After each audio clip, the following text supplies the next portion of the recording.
Welcome to Wildlife Rehabilitation from Rescue to Release, a podcast dedicated to licensed wildlife rehabilitators and the veterinarians who support them.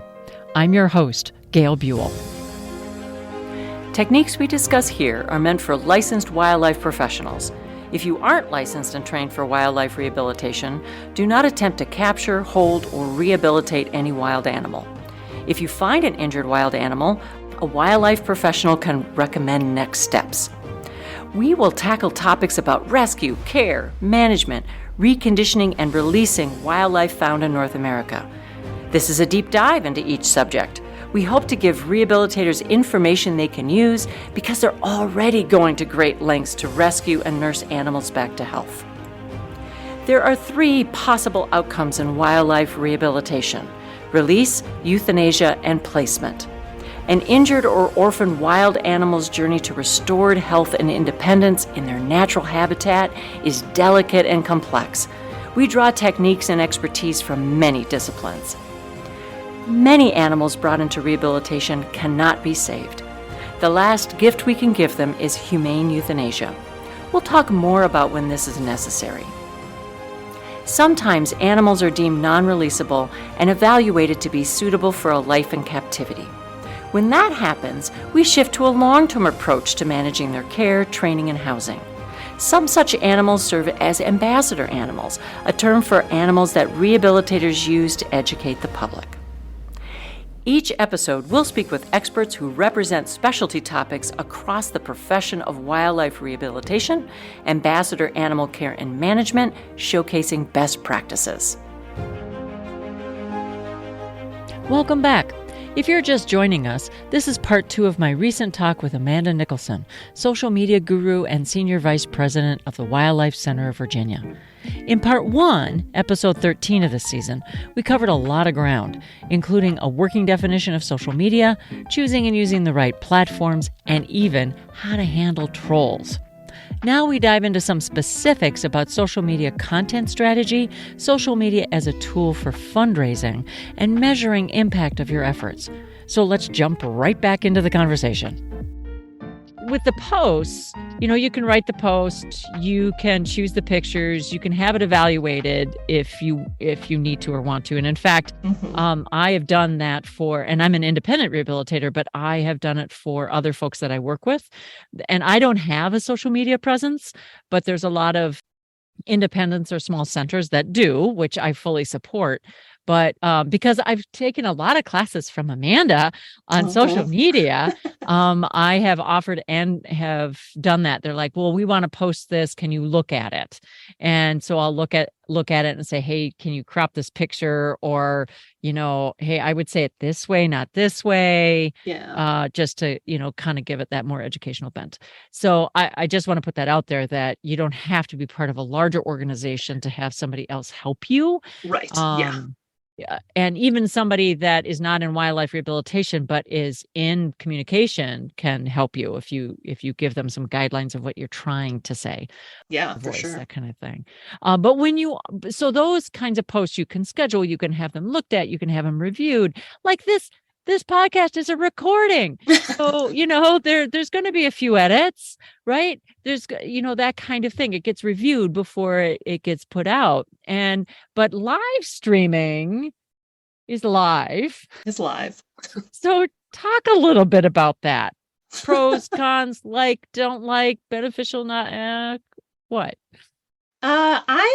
I think it's great, and I think everyone here has just gotten so used to it. I don't know that anybody worries about it much anymore. I remember when we first started doing some live stream stuff, people were like, oh my gosh, what if I don't know, stumble over my words or sneeze or whatever. Yeah, like anything. And I'm like, it'd be fine. Like, let's just try and avoid swearing loudly, and that'd be good.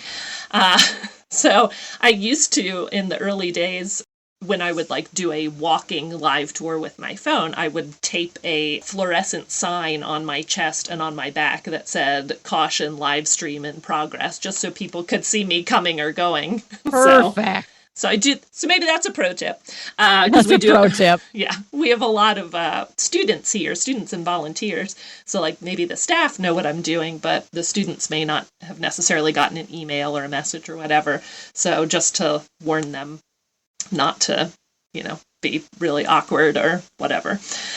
Yeah, but other than that, I mean, we've done a lot of different live stream stuff. Some of it has been with a phone. It's like, oh, we're going to give you a tour of our black bear complex while no bears are in it. Like, here's a special time of year where we have access to it and we'll show you what it's like. So it's just like a live walking tour.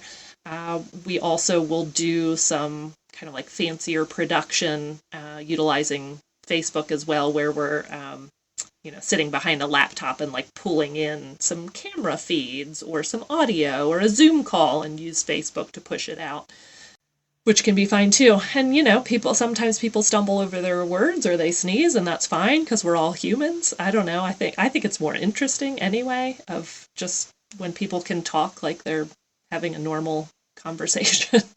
Not always having to be super polished and rigid, I guess. Sure. Do you have somebody that kind of narrates, you're behind the camera and somebody else is examining the baby squirrel, for example, and the person behind the camera said, oh, and if you see now, this is a young gray squirrel, and hey, Amanda, can you tell us a little bit about the history of this squirrel? I mean, do you do that? And then that's the person that also maybe takes the live stream questions that come in? I think we haven't necessarily done one quite like that recently anyway. I think it's more common that we're doing like a live tour where it's just like me walking and talking and showing on my phone. Or we do regular hospital cam every month, and the cool thing with that now is that the camera is hung in our clinic, so it oversees our treatment area, and you can see all the hustle and bustle, and it's a camera that pans and tilts and zooms, and you can really feel like you can peer over the shoulders of the veterinarians and all of that. But that's one of the programs that we do using what I think of as our produced programs, where we're sitting at, maybe Connor and I are doing this, my coworker Connor, are sitting at a computer, and one of us is pulling in a camera feed that we're watching through our internal network, and we're capturing that and pumping it into this program, and then we're there providing audio commentary of and now we see, it's almost like sports casting, now we see Dr. Cara getting out that squirrel, and that is a really nice way for us to do it. I think our outreach department is pretty in tune with everything that goes on back there. Certainly not, we can't answer every technical medical question there is, but that's usually not what people are asking anyway. So we can say, oh yeah, that's a turtle that came in yesterday, or actually we have no idea what turtle that is because we have 42 of them. But did you know that, turtles come in because blah, blah. So it's nice because it doesn't disturb the vet staff. So it's not us being in the clinic talking necessarily. It's just us at our desks talking while they're doing the work. So we're not creating a lot of extra voices and stuff. Okay, excellent. Well, thanks for that little aside, because I was let's talk about live streaming. Yes. Yeah, the Raptor Center doesn't do much live streaming. We've done some, but not a lot. But the Wildlife Rehabilitation Center has done some, and it's really been fun to watch. It is. They do it well, just like you guys do it very, very well. And it's not just I hesitate to say entertaining, but it is engaging. Yeah. And you get to see a piece that you never see. Yeah. Especially if you're not in wildlife rehabilitation, but even if you are, it's fun to see behind the scenes at another facility. Yeah. And it doesn't always have to be talking or narrating or a whole big thing. We have done a few education ambassador live streams where it's pretty simple. And maybe we're talking at first of oh, this is Maggie, our peregrine falcon, and it's her hatch day, and we're going to give her a present, and then I'm going to literally put my phone in her enclosure and leave and let her do her thing. Bye. So we've done that. I was just telling our students last week that one year there's a national day for everything. there's a National Egg Day, like eggs. I don't Okay. know. Sure. So for National Egg Day one year, I brought in one of my little chicken eggs from my backyard flock, and we gave it to one of our education rat snakes, and because rat snakes eat eggs. Talk about like the most low key program we have ever done. It was like, this is Albus. He is a rat snake. He's been here. Blah blah blah. Here's why he's with us. Happy Egg Day. We're gonna give him an egg. Boop. So again, like left the phone in there with him. It took him an hour to eat it. I think he kept like approaching it, and then he'd like boop it around, and then he'd try, and then he's like, I don't know, but people kept watching it. So we were like, maybe we should end it. Like it's going on so long, but people were like, oh my God, no. And I think it's, I don't know that everyone was sitting there in rapt attention on their phones or anything, but I do think that's the sort of fun thing that sometimes if you have a desk job, you might be able to pull that up and just kind of watch something that's really passive as you're like doing paperwork or whatever. It's just kind of a I think that's why nest cams are so popular, yes. right? Yeah. You can have a female kestrel incubating eggs, and that's on one screen, and you're doing your other stuff on the other screen. Oh my gosh, she moved, Yeah. Yeah. So yeah, I would totally have it up Yeah. the whole time. Oh my gosh, starting to swallow the egg. Yeah. Oh my gosh, I'm so easily entertained. But I love natural history. So that's and I yes. love that's and I think a lot of people do. They're very interested in that. So but thank you for that. Because that's oh, that's great. So what are do you have for back to social media? Oh, real quick, what social media is the Wildlife Center of Virginia on? You're on Facebook, you're on Instagram. Are you on TikTok? We're on TikTok. We're on Twitter, YouTube, and we have an old Pinterest page. We don't do much with that, but it's there. So just in case, do you create a post like, let's say, for Facebook, and then adapt it for all the other platforms? Do you just do original content on all the platforms all the time? There is some overlap there. Yeah, we do have the way we have it currently set up is we have a couple of staff members who have like a primary responsibility for different platforms. I think but some of those messages, make it onto both Instagram and Facebook. Some are just Instagram, some are just Facebook, and it really depends on the platform. So, Instagram is all about photos, but Facebook is also very link driven. It's a lot newsier these days with like, here's a link to a story that's on our website, or a link to a birding organization about a specific bird or whatever. So, and you just can't make those types of posts on Instagram. So some of the content is original to each platform. If it's suitable for that, I really do like using Facebook as a traffic driver to our website too.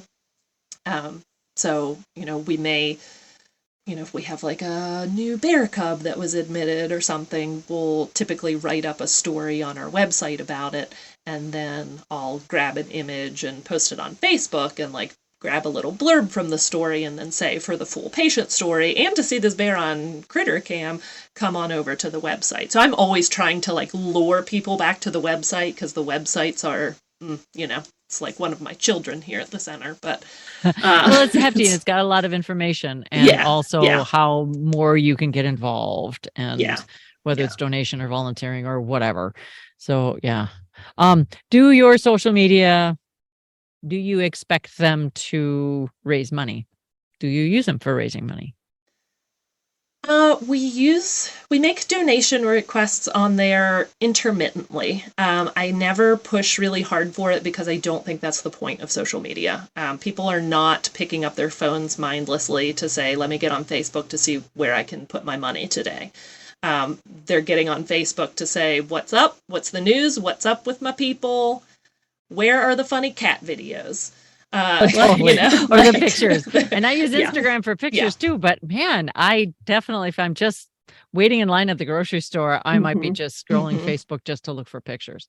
Yeah. So, there are fundamentally, people use Facebook, and you can think about this for yourself. Everyone think about why you use social media. but they use it to get information, to stay up to date with friends and family, to be entertained, and usually to like get help and share help. So nowhere in that is I use social media to do money things. Now, that's not saying don't ever talk about fundraising. I just do it sparingly on there because I think it gets really old and can get really overwhelming if you're constantly like, here's a squirrel, give us money. Here's an eagle, give us money. We do use it periodically if we're doing a specific fundraising drive. It's really useful for the like non-monetary donations. So if we're ever running short on, I think last year we were like super short on laundry. So we just needed some sheets and towels. So it was like, hey, local people, if you have old sheets and towels, can you drop them off here? I'm a little cautious with it. Currently, at this very moment in time, we're a little bit short on newspapers. And we put the call out first to like our volunteers and our transporters and staff, of course.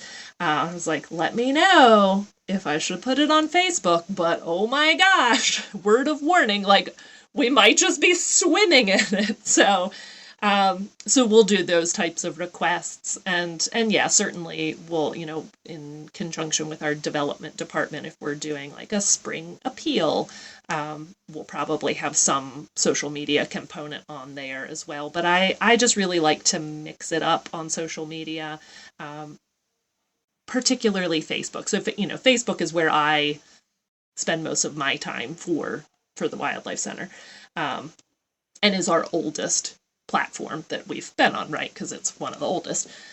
So I really like to mix it up in terms of like, here's a cute photo, here's a nice link to an article, here's a nice link to a Wildlife Center website article or patient story, here's a nice link to this external article website that I just think is really interesting and it's about wildlife and you should see it. Sort of thing. So, links and photos and videos as well. I just really, and then stick a donation post in there too. I just try and really mix it up so it's not the same thing all the time. Okay. All lots of good pro tips in there. Holy buckets. Lots. Do you have like I don't want to say quick, but an example of what you would consider a good social media post, and then maybe an example of one not as good? Sure. Let's see.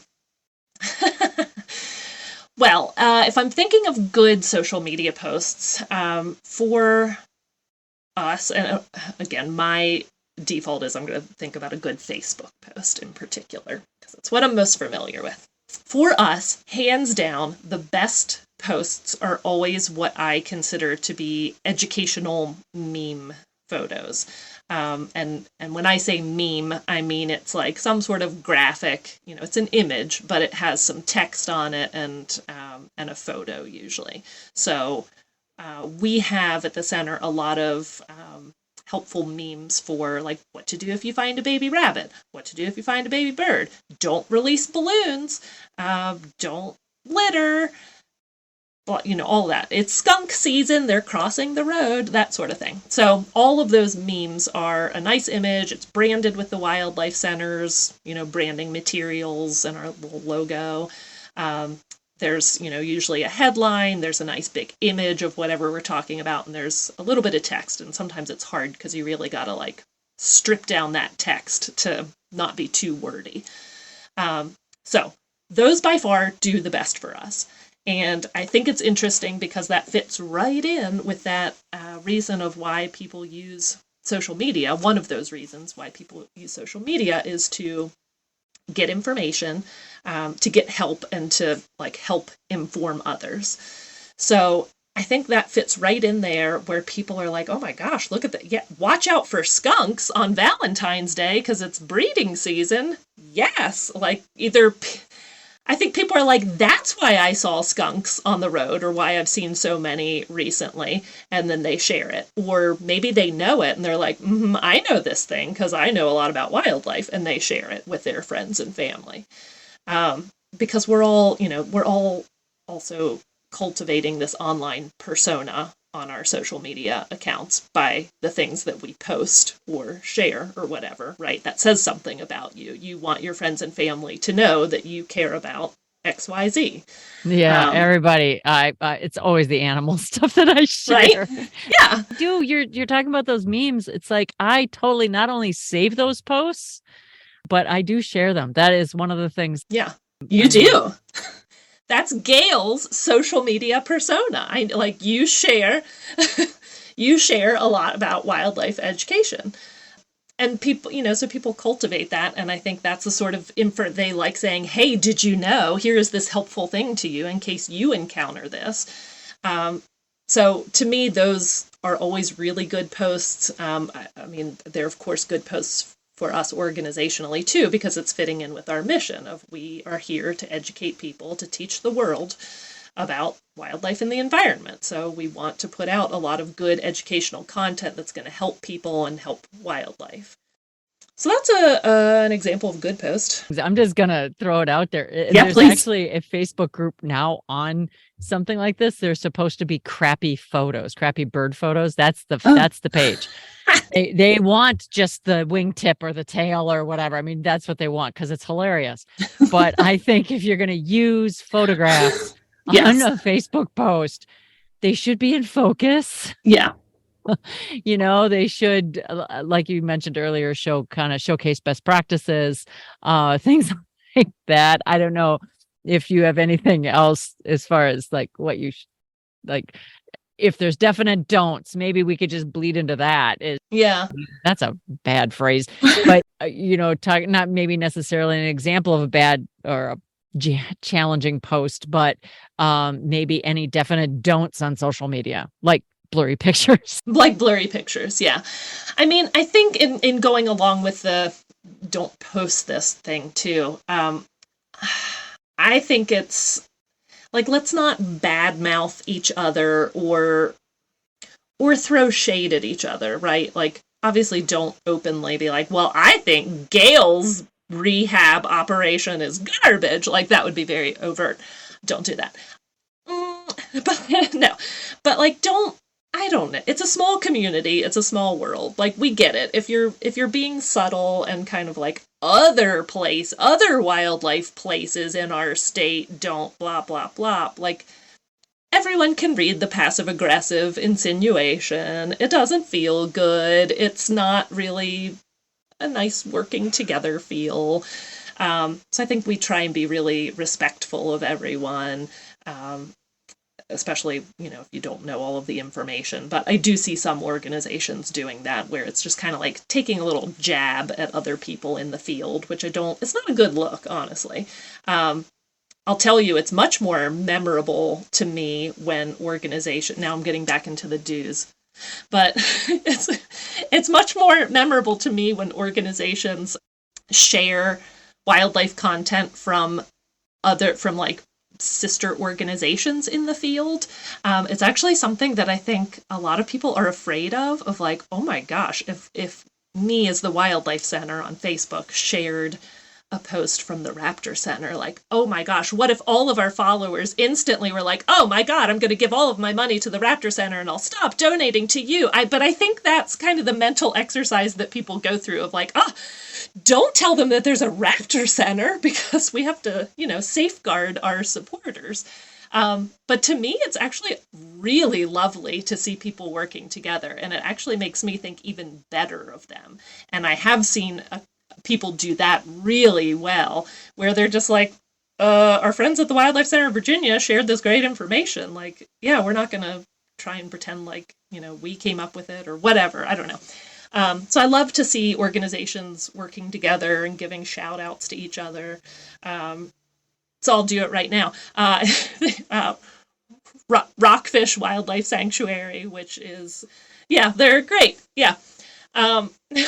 They are. We are about 45 minutes from them, and we work with them really closely.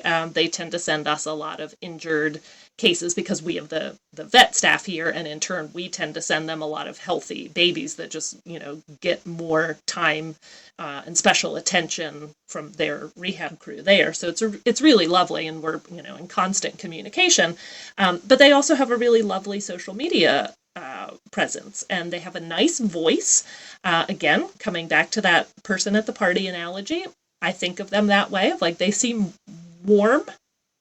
I think writing is so interesting too, right? Like that you can write something and have it seem warm or cold or distant or whatever. But like I see them and it's like, oh, it's warm, it's inviting, it's fun, it's educational. They make some jokes in there sometimes. They often give shout outs to other organizations and interact in the comments of like, oh, I posted something about our library tour that our outreach coordinator is doing this summer. He has a ton of library programs. And Rockfish was there in the comments, like doing a little hand clap emoji for us. And I'm like, that's really nice. So it is. They're paying attention and they're like, yeah, support. Yeah, support. Yeah. And it's not just us. I don't want to make I like them because they do our stuff. But I see them with the Blue Ridge Wildlife Center, which is another organization in the state of Virginia.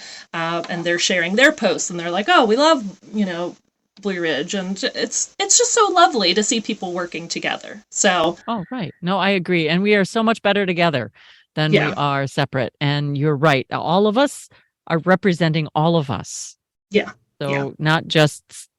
you are representing you, but you're representing all of us because we're a small niche. And not a lot of people in reality really know about wildlife rehabilitation. Yeah. So, yeah. Anyway. So I would also say one of my other don'ts then in talking about this field of rehabilitation and representing is also be sure that you're not posting anything that is in violation of your permit conditions or could be construed that way. I mean, obviously, don't violate your permit conditions. But I mean, I think about things like PPE and different states have very different permit conditions in some places with our permitting, our state permitting conditions here in Virginia still states that for mammals, if you're treating mammal species, you need to be wearing a face mask still because of COVID.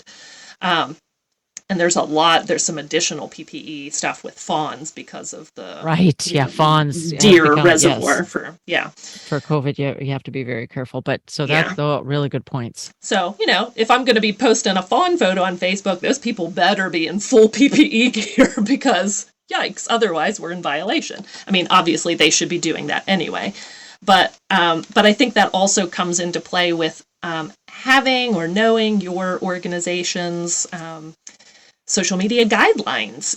If you are a larger organization, do you have some sort of guidelines for your staff and your volunteers to adhere to? The answer is yes, you should have some sort of guidelines, even if they're brief for you. But having a set of guidelines, I think, is a pretty reasonable and expected thing at this point. If you're a rehabber of one and you are doing all of this yourself, then you set your own guidelines. Argue with yourself over that. But I think in the mirror, have a discussion. But, we have more of a no posting policy here because we have so many students coming through here, and knowing that state agencies and federal agencies are on social media and they do look at these things. I just don't want anything to be taken out of context. Prior to us having a policy, a student at one point posted something of like, oh, here's an education peregrine falcon at the Wildlife Center. And it was a bird that was in training. We did not have an education peregrine falcon. We had a bird that I was assessing and starting to work with, and it was living in our protected education area, not on display, but in an enclosure where I could work with him. And I was like, holy goodness, that's not, he's not our education peregrine falcon. We don't have an illegal education peregrine falcon that's not on our permits. we weren't doing anything wrong. It was just that like out of context thing. So, Right. Oh my goodness. Yeah. yeah. But do you have any other pro tips or any last words? That doesn't sound right. Yeah, no, don't take it like that, Amanda. Anything that you would like to make sure that people go away with, if thinking about social media? Let's see. I think a few other pro tips would be look at your analytics. Facebook, Instagram, Twitter, all of these platforms have good analytics that you can see what, who are your followers, what are they doing, but most importantly, what are your most engaging posts. So I make it a habit of every month, I just do this once a month, because otherwise you can go down some deep wormholes there. Nobody has time for that. But I look at it monthly and just of like, how did we do in May? What was our most popular post? What got the most engagement? And there's a lot of different metrics on there in terms of reach and post clicks and engagement and this and that and whatever. Engagement is really the key factor because you want people interacting with your posts. That's our ultimate, goal there. So what's the most engaging post? And, I can tell you that those like infographics or educational memes that we post are some of our best content because I know I have seen it in the analytics. I could tell you last month we posted a photo of a mother opossum with her 8 babies crawling on her, including one sitting right on top of her head. It was adorable. That was our most engaging post. I kind of expected it because it was a really great photo. So to me, I think analytics helps tell you what's worked well so that you can like keep doing it and really decide what's worth your time. So that would be one. Otherwise, I think, have fun with it. It is ultimately, it's educational, it's professional, but it is also supposed to be fun. So, test out some things. If you're still trying to figure out your voice, try some different angles on there, try some different post shares. Obviously stay within the realm of what's going to be appropriate for you and your organization, but don't forget to have fun with it, I think. And the answer, I think the interesting thing there is that what is fun on one platform may be very different on a different platform. And this comes into like, I don't think you necessarily have to create brand new original content for every singular thing that you're doing. Again, that's just a lot of time. But I think you can repackage, the same core content, but just kind of present it a little bit differently depending on your audience. So keep in mind, again, your analytics will tell you more about your audiences, but keep in mind that Facebook generally tends to be an older audience. So I know for ours, we're talking about primarily women, and a lot of them are like 60 plus. Not everybody, but that's just that Facebook's a little bit older. TikTok is a lot younger. Instagram seems to be a lot of 30-somethings. So I think it's important to know that because some of your content may hit differently. I know for Facebook that obviously I use my own judgment and I have a hand in the, while I'm publishing the content. So of course I have a hand in it. But sometimes I'll try and throw things in there that I personally find really interesting or amusing that obviously fit within this field of wildlife rehabilitation. But I'll tell you, I think you follow False Knees on Facebook. Have you seen the False Knees comics, cartoons? My God. If not, immediately after this, I'm going to share a bunch to your Facebook page. Okay, you do that. You do that because no, I'm not familiar. I'm familiar with like birds with arms and the bad bird pictures. Yeah. I love that because it's entertaining. But no, I want to see False Knees. So go ahead. False Knees. So it's how would I describe it though? It's like they set it up in like little comic strip frames. It's really lovely drawings. They're really cute. And they're typical. Are they always about birds? I think. I'm thinking of a lot of bird ones. Sometimes the humor is subtle in it, or just kind of, it really appeals to me. Like, I like it a lot. I think they're funny. And some of them, I'm just like, this is the funniest thing ever. So I've shared a couple of those on our Facebook page, and man, our audience does not find them funny. So I'm like, Okay, Amanda, noted. Like, we just have different senses of humor. That's okay. Again, use your analytics. But, would that do better on a different platform? Maybe. Thinking about the newcomer of the bunch, TikTok, the relatively young social media platform. And that gets very different. You could really push the boundaries there in terms of like being goofy and fun, because that's what that platform is. It's like really entertaining. So again, you don't want to be inappropriate with any of your posts or like violate any of your own boundaries or whatever. But I think you can be a lot more goofy and fun on there because the audience is very different. So True. Oh, really great ideas.